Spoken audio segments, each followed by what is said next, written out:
Tampok sa viral na vlog ni Sir Chief TV, isang pulis at vlogger ang mag-asawang Cabanatueño na nadaanan niya sa gilid ng kalsada habang papasok sa kanyang duty.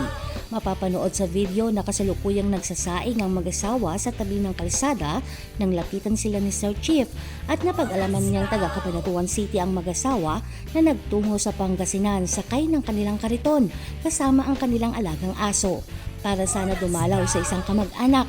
Ngunit napag-alaman nilang ito ay umuwi na sa probinsya.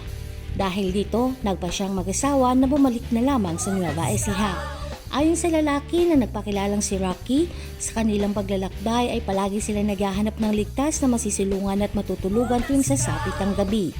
Dahil sa kanilang kalagayan, hindi nag-atubiling tumulong si Sir Chief at hinandungan niya ng bigas ang mag-asawa at pinayuhan silang huwag nang mamalagi sa kalsada at sa halip ay manatili na lamang sa kanilang tirahan sa Cabanatuan para sa kanilang kaligtasan.